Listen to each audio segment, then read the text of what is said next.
Selon un sondage de la plateforme Librinova du magazine Lire, 8 Français sur 10 aiment écrire et plus de la moitié d'entre eux auraient envie d'écrire un livre. Si c'est votre cas, vous êtes tombé sur la bonne vidéo. Ce que je viens de vous lire, c'était l'avant-propos de ce livre, Mon cahier d'écrivain, qui m'a gentiment été envoyé par Mélanie Bigot, édité aux éditions de Boeck. Je l'ai lu, je l'ai trouvé hyper pertinent et je me suis dit que ce serait pas mal de vous faire une vidéo sur mes conseils pour écrire un livre. Salut, je suis en train de faire le montage de la vidéo que vous êtes en train de regarder et je me dis que 5 étapes, c'est hyper long en fait. J'ai déjà 20 minutes de vidéo avec les 3 premières étapes qui sont les 3 étapes pour planifier un livre, que moi j'utilise en tout cas.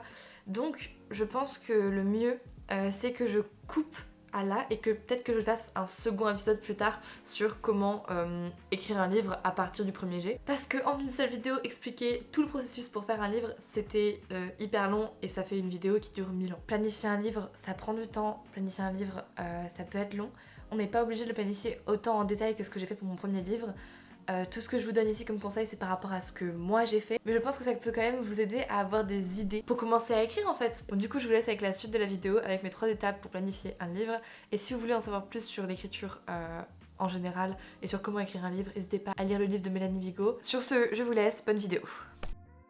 Je me suis vraiment inspirée de ce que moi j'utilise pour écrire mes livres, donc j'ai déjà écrit une science-fiction et je suis en train d'écrire 2 romances en même temps. Donc comme je disais, j'ai essayé de vraiment prendre des conseils adaptés à moi, donc ça sera pas forcément adapté à tous, mais bien sûr je donnerai des variantes pour chaque conseil, et à la fin de la vidéo je vous donnerai le sommaire de ce livre qui selon moi est vraiment adapté pour ceux qui commencent dans l'écriture.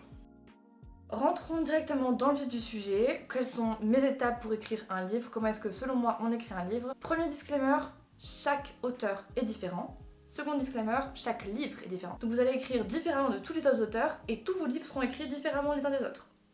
Ça déjà c'est mis sur la table. Vraiment il n'y aura aucun livre qui sera écrit avec le même processus que les autres, je pense que c'est clairement impossible.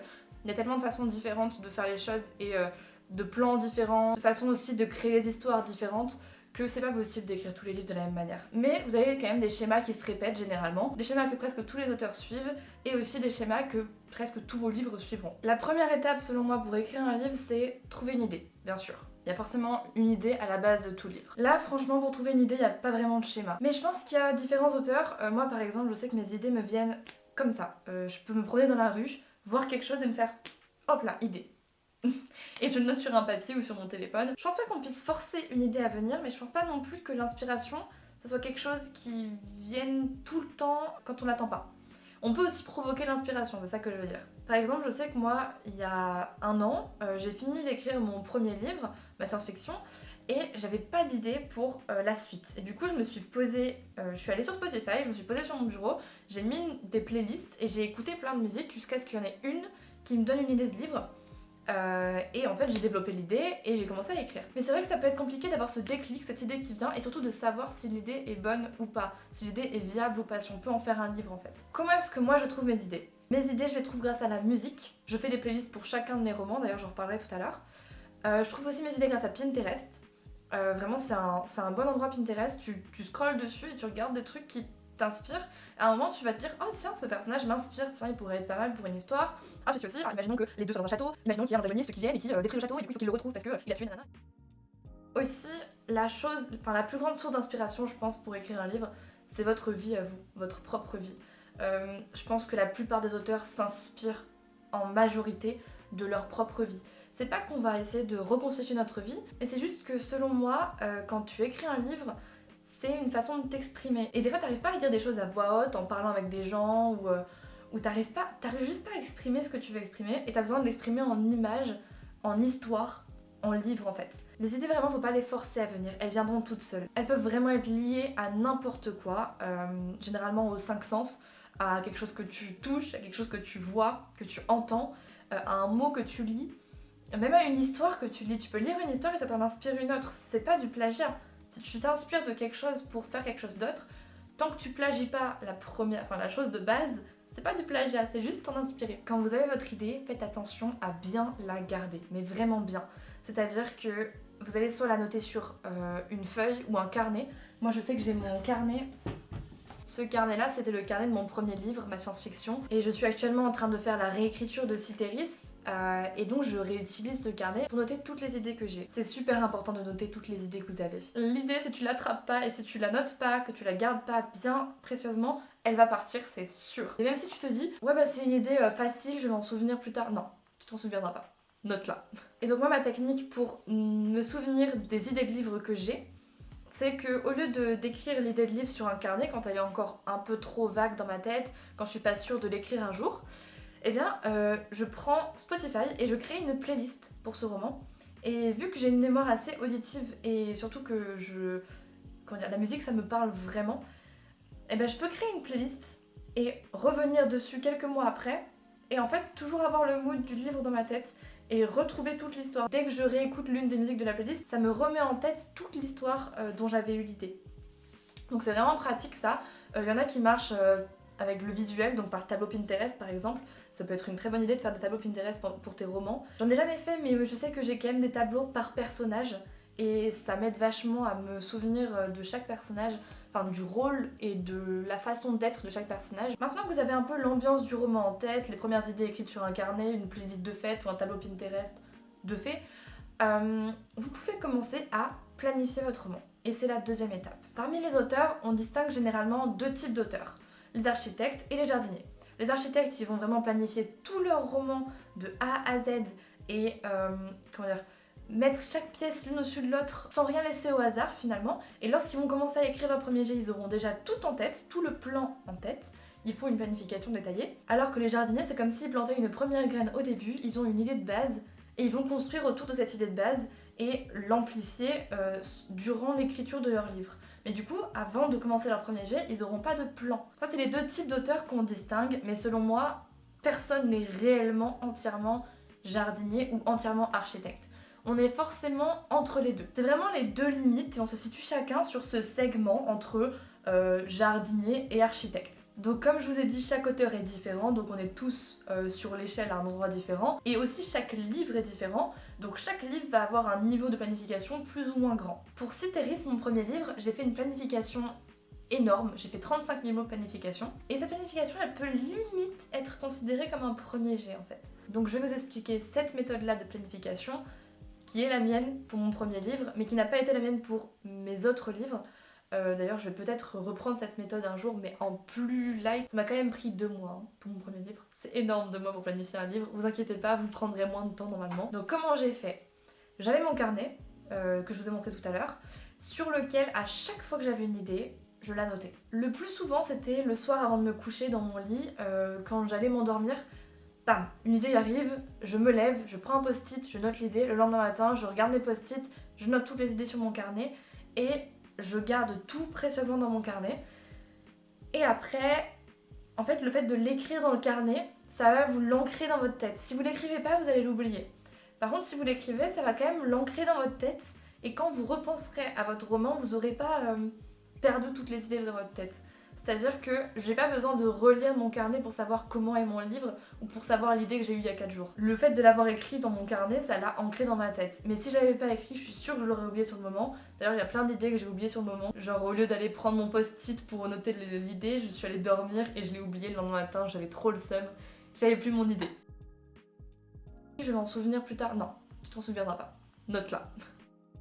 Et quand j'ai amassé quelques idées, que mon carnet commençait à bien se remplir, j'ai commencé ma planification. Donc j'ai pris Google Docs sur mon ordinateur. Je sais pas pourquoi j'ai fait sur Google Docs au lieu de Word. Je trouvais ça pratique. Donc voilà, j'ai pris Google Docs et j'ai commencé à écrire chapitre 1. Et après je détaille tout ce qui se passe dans le chapitre 1, sans les dialogues. Donc je n'écris pas les dialogues, j'écris juste il parle de ça. Sans les descriptions. Pourquoi ? Parce que, sauf les descriptions hyper importantes bien sûr, par exemple les descriptions de personnages ou les descriptions d'objets qui sont importantes pour l'histoire. Sinon, par exemple, décrire la table basse, j'écris juste décrire la table basse, je vais pas décrire la table basse dans ma planification, ça ne sert à rien parce que c'est pas un élément important du livre réellement. Vous allez vraiment vouloir dans cette planification mettre tout ce qui est important. J'aurais pu faire des points, genre tiret numéro 1, je fais ça, tiret numéro 2, je fais ça. Mais j'ai vraiment préféré écrire entièrement tout, mais juste enlever tout ce qui n'était pas important pour l'histoire. Et aussi, c'est un détail qui n'est pas forcément obligatoire, mais je l'ai écrit au présent alors que mon livre, mon premier jet, a été écrit au passé. Parce que au présent, tu as juste à gérer le présent, alors qu'au passé, tu dois gérer l'imparfait et le passé simple. Donc voilà, pour éviter les fautes d'orthographe, pour éviter les prises de tête, j'ai écrit au présent. Et ça m'a quand même pris 2 mois et 35 000 mots. Selon moi, après c'est que mon avis, hein, mais je pense que c'est quand même important de planifier son premier livre parce qu'il y a quelque chose qu'on prend pas en compte quand on commence à écrire. Je vais vous faire un exemple. Pour une romance par exemple, on va avoir le début de la romance, on peut dire que c'est là où ils vont se rencontrer. On va avoir le milieu de la romance, il peut y avoir un plot twist comme ils peuvent pas se mettre ensemble parce que ils sont pas du même milieu social, leurs parents le veulent pas, si c'est une romance qui se passe dans le passé par exemple, prenons cet exemple-là. Et la fin où ils vont réussir à se mettre ensemble, ils vont se marier et vivre heureux. Voilà, ça c'est la trame de base d'une romance du XVIIe siècle. Si je veux planifier ce livre, je vais planifier le début, donc les 4-5 premiers chapitres, ils se rencontrent, ils vont se découvrir un peu, et ensuite je vais me rendre compte qu'il y a un énorme gap, un énorme trou entre mon début, mon 4e chapitre, et mon milieu, l'endroit où il y a le plot twist. Et si tu tombes sur ce trou-là en planification, tu peux réfléchir à comment est-ce que tu vas combler ce trou, et c'est ça le but de la planification. Par contre, si tu tombes sur ce trou-là en premier jet, tu viens d'écrire 4 chapitres ou 5 chapitres, t'as déjà un maximum de entre 12 000 et 20 000 mots sur ton livre, et tu regardes ton livre et tu te dis mais c'est quoi la suite ? Qu'est-ce que j'écris ensuite ? Et en fait, généralement, t'es perdu et tu sais pas quoi écrire, et juste tu regardes ton livre et tu dis bon c'est une idée qui va tomber à la poubelle parce qu'elle est pas assez bien, parce que j'arriverai jamais à la finir et tout. En fait non. Selon moi, pour réussir son premier livre et pour aller au bout de son premier livre, il faut faire une planification. Où il faut au moins réfléchir à tous les chapitres. Tu te poses et tu te demandes qu'est-ce que je vais écrire dans chaque chapitre. Qu'est-ce qu'il y a entre mes éléments perturbateurs, entre mes gros événements, bref. Il faut vraiment que tu aies tout en tête avant de commencer ton premier jet parce que ça va vraiment t'aider à finir ton livre. Et ouais, parce que le premier ennemi d'un jeune auteur, c'est l'abandon. J'espère qu'au montage j'ai mis une musique épique et tout ce qu'il faut. Non. C'est l'antagoniste de base avec ton épée, tu vas non, je vais pas finir mon livre parce que j'ai pas assez d'idées. Si, tu en as assez. Faut juste que tu les mettes tout à plat et que tu te fasses ton plan. Comme ça, t'es bien pour la suite. Justement, en parlant de suite, vous pensez que je parlais du premier jet ? Eh bien non, pour l'instant, on va parler des personnages. Parce que c'est bien de planifier, d'avoir tout en tête au niveau de l'histoire, mais si tu sais pas ce qui se passe au niveau des personnages, il n'y aura pas de livre. Comment développer des personnages, comment savoir qui ils sont, leur donner un nom, comment est-ce qu'ils vont évoluer, c'est ce dont on va parler dans cette nouvelle partie. Je sais qu'il y en a beaucoup qui utilisent des fiches personnages. Les fiches personnages, c'est très intéressant pour pouvoir développer ton personnage mentalement et physiquement. T'en trouves plein sur internet. Vraiment, il y a plein d'auteurs qui partagent leurs fiches perso. Il y en a des payantes, je pense, mais il y en a surtout des gratuites. Et sinon, il y a tout le guide pour créer tes personnages là-dedans. Il y a tout un chapitre dessus. C'est vraiment bien fait, je trouve. Pour le coup, il n'y a pas besoin de plus. C'est vraiment quelque chose qu'il faut prendre comme tu le sens. Si tu as envie de faire tes fiches personnages sur un document Word par toi-même, tu te poses tes propres questions, tu te demandes bon, quelle est l'apparence de mon personnage ? Quel est son rôle dans l'histoire ? Est-ce que c'est un protagoniste ? Est-ce que c'est un antagoniste ? Est-ce que c'est un mec qui va accompagner l'antagoniste, le protagoniste ? Est-ce que...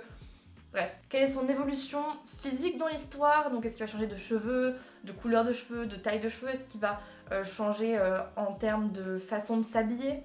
Est-ce qu'il va...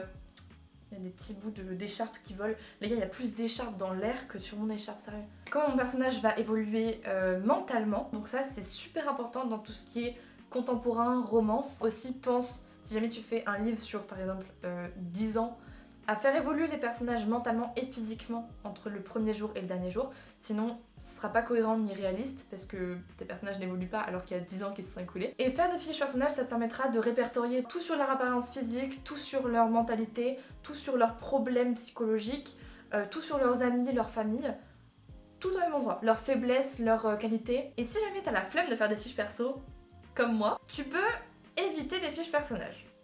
Alors... Pour ma part, j'ai évité les fiches personnages, j'en ai jamais fait de ma vie. Même si je pense qu'il faudrait que je commence à en faire pour mes contemporains, ça me ferait gagner un petit peu de temps.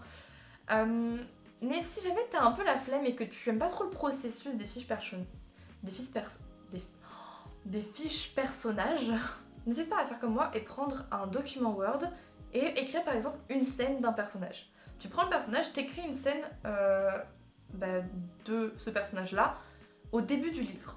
Donc tu vas écrire une scène de lui et au fur et à mesure tu vas avoir une façon de parler qui va se développer, une façon de penser qui va se développer, tu l'écris à la première personne pour que le personnage pense par lui-même. Une façon d'interagir avec les autres personnages qui va se développer.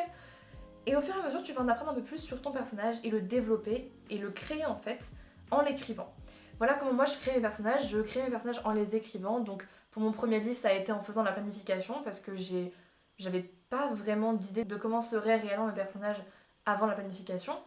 Et en planifiant, en fait, j'ai vu que tel personnage parlerait de telle façon. J'ai découvert tous les personnages en les écrivant et je trouve que c'est vraiment quelque chose de ludique à faire parce que tu pratiques quelque chose que tu aimes, le fait d'écrire, et en plus tu crées de nouveaux personnages et tu crées leur façon d'être et tu découvres tout sur le tas. Vraiment, c'est un truc agréable à faire. Cependant, le désavantage de cette technique de flemmard que j'ai développée, c'est ce que j'ai fait sur mon second livre qui est une romance. En fait, j'ai développé mon personnage, pas dans ma planification, mais directement dans mon premier jet. Parce que je l'ai écrit en mode jardinière. Je me suis dit, ok, j'ai écrit un livre avec une planification, maintenant je fais jardinière, c'est bon, je gère la chose, drop the mic, tout va bien. Non, clairement pas. J'ai recommencé ce livre 3 fois, les gars, 3 fois. Pourquoi non? Parce qu'en fait, j'avais écrit mon personnage qui s'appelle June. Je l'ai écrite de la façon dont elle était, mentalement et physiquement, à la fin du livre. Donc, ce personnage, j'avais une idée de comment elle serait à la fin du livre, mais j'avais pas d'idée précise de comment elle serait au début du livre. Donc, j'avais pas fait ni de planification, pour avoir un peu une idée de comment elle serait au début, pour avoir une idée de qu'est-ce qui se passerait au début, ni de fiche personnage pour savoir comment était le personnage. Non, j'avais aucune idée de comment elle était au début. Donc, je l'ai écrite comme elle était à la fin. J'ai écrit ce livre pendant 1 mois, j'ai écrit 40 000 mots sur ce livre, et le personnage n'avait pas bougé d'un poil. C'était toujours le même personnage, il n'y avait aucune évolution, alors que c'est mon personnage principal. Et ton personnage principal, s'il évolue pas en 40 000 mots, c'est que tu as fait une erreur quelque part. Donc je te conseille de choisir soit la sécurité, donc les fiches personnages, tu te fais tes fiches, elles sont là, elles ne bougeront pas, elles t'aideront dans tous les cas à savoir qui sont tes personnages et tu auras toujours ça de côté pour t'aider. Ou soit tu choisis la flemmardise et tu développes tes personnages pendant ta planification. Donc pour ça il faut être architecte, il faut planifier son livre et il faut planifier quand même assez en détail pour écrire des scènes avec le personnage. Mais si tu ne planifies pas en détail ou que tu ne fais pas de fiche personnage, je te conseille vraiment pas de commencer ton premier jet parce que sinon tu vas faire des personnages qui seront pas réalistes. On pense souvent qu'une histoire c'est l'idée, c'est l'ambiance, c'est ce qu'il y a autour, mais en fait une histoire c'est vraiment les personnages. C'est encore plus le cas dans un contemporain ou une romance. Dernière chose sur les personnages, c'est une longue partie je crois, vraiment je développe beaucoup, mais je trouve que c'est important aussi, c'est au niveau des noms des personnages.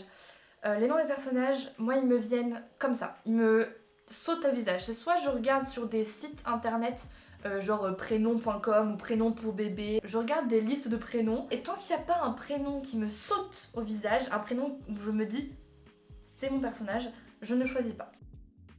Il y a forcément un moment où vous allez être bloqué.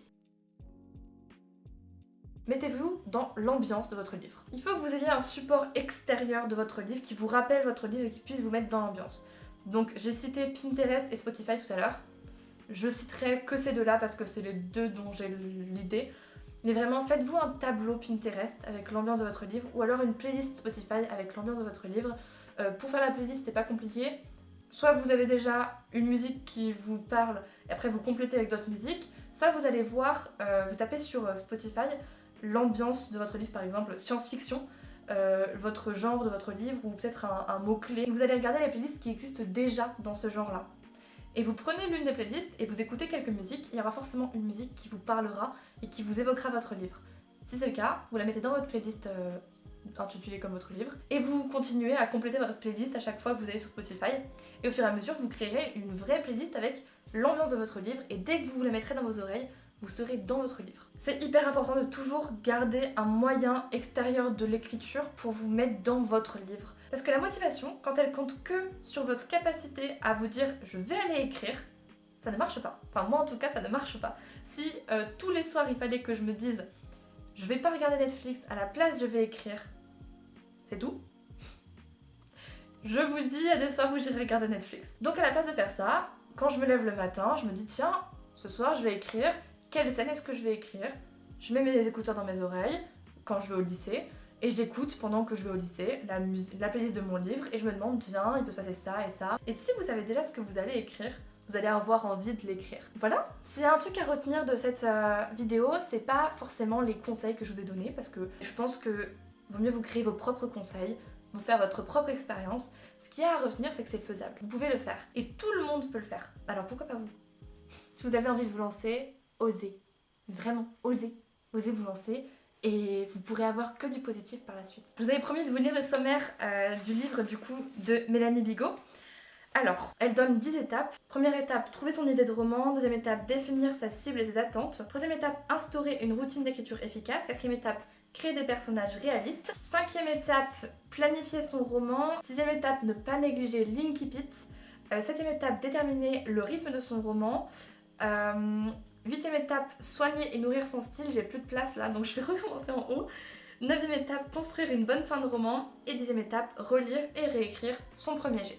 N'hésitez pas à me dire en commentaire si cette vidéo vous a plu et à me mettre un like ou à vous abonner si c'est le cas.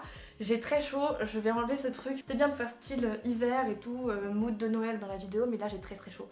Bisous, je vais manger. Écrivez bien.